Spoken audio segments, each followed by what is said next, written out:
Halo, selamat pagi kelas 8 semua. Hari ini kita akan melanjutkan pertemuan yang sebelumnya, yaitu ngomongin tentang sistem ekskresi.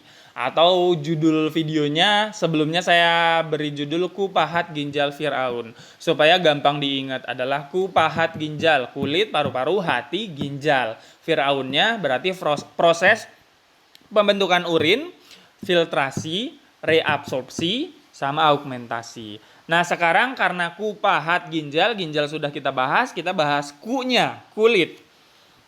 Apa yang sebenarnya harus kalian pelajari, apa yang harus kalian ingat di dalam pembelajaran kulit ini? Ini adalah lapisan-lapisannya saja. Lapisan-lapisan kulit itu ada lapisan epidermis, ada lapisan dermis, ada lapisan hipodermis.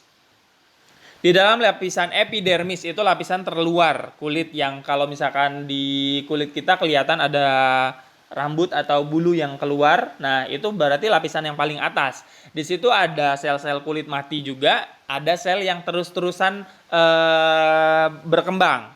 Nah, di dalam situ. Nanti keringat keluarnya dari situ, dari lapisan epidermis tadi, dari pori-porinya. Keluarlah keringat tadi. Kemudian lapisan dermis. Nah, di dalam lapisan dermis inilah intinya dari sistem ekskresi tadi. Sistem ekskresi organnya kulit, yang dikeluarkan adalah keringat. Nah, keringat inilah yang dikeluarkan dari mana? Dari kelenjar keringat. Kelenjar keringat bentuknya kayak gini nih. Nah, kayak cacing-cacing gitu ya. Nah, di dalam kulit kita lapisan dermis. Tapi sangat kecil sekali, nggak akan kelihatan dengan mata telanjang. Nah, di dalam lapisan dermis bukan cuma ada kelenjar keringat, tapi juga ada jaringan syaraf, ada kelenjar minyak, dan lain-lain sebagainya. Nah, karena ini sudah ada pembuluh darah, berarti kalau lapisan dermis ini terluka, dia akan mengeluarkan darah. Tapi kalau misalkan epidermis di atas itu terluka, dia nggak akan mengeluarkan darah. Jadi akan biasa-biasa aja kalau lapisan epidermis yang terluka. Nah, yang ketiga itu lapisan hipodermis. Sebenarnya lapisan hipodermis atau lapisan subkutan ini bisa dibilang tidak termasuk kulit karena dia termasuk jaringan ikat yang memang menggabungkan antara kulit dengan lapisan di bawah kulit nantinya. Nah, itu dia. Di buku kalian halaman 89. Nah, ini juga penjelasannya sama seperti yang saya jelaskan tadi. Kemudian organ selanjutnya yang kita bahas adalah paru-paru. Kupahat, kulit, paru-paru. Paru-paru yang kita bahas. Sebenarnya paru-paru juga pernah kita bahas di dalam sistem pernafasan sebelumnya yang kita ngomongin volume napas dan lain-lain sebagainya. Nah, apa yang paling penting dari paru-paru ini adalah bagian dari paru-paru yang sangat berperan dalam sistem ekskresi adalah alveolus. Nah, di kulit yang diekskresikan adalah keringat. Di ginjal yang diekskresikan adalah urin.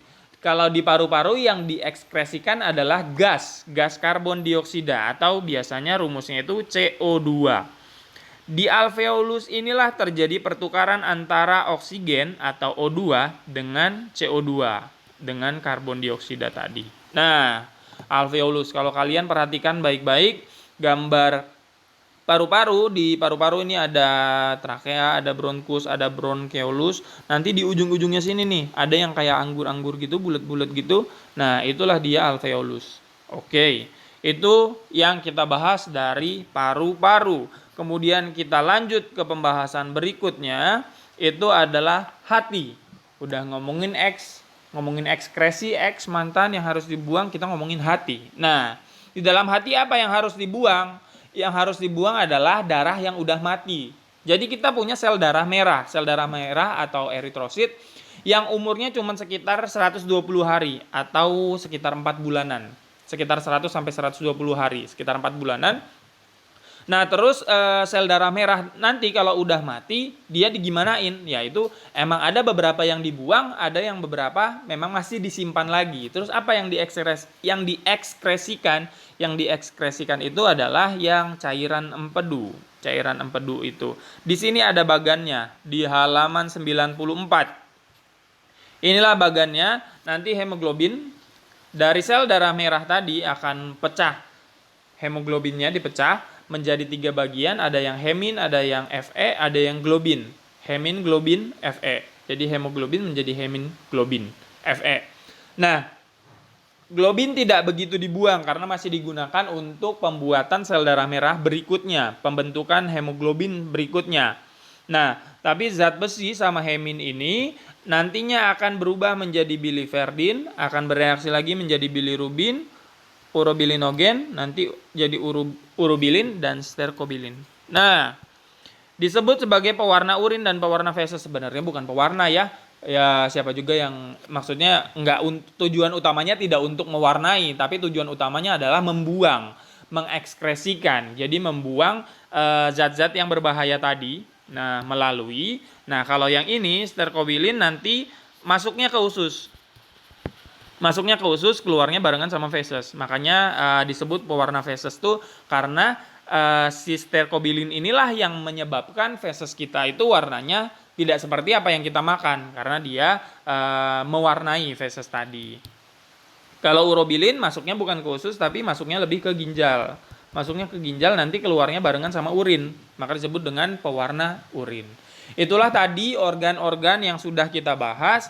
Jadi kita sudah ngebahas lagi. Maaf ya tulisannya jelek, gak apa-apa. Kupahat ginjal. Kulit itu mengeluarkan apa? Mengeluarkan keringat. Paru-paru mengeluarkan apa? Mengeluarkan karbon dioksida. Hati mengeluarkan apa? Empedu. Terus ginjal mengeluarkan apa? Mengeluarkan urin. Nah, itulah yang kita bahas dari organ sistem ekskresi. Gitu sih paling. Untuk pertemuan berikutnya kita akan ngomongin penyakit atau kelainan dari sistem ekskresi. Sampai di sini dulu. Terima kasih atas perhatiannya. Selamat pagi.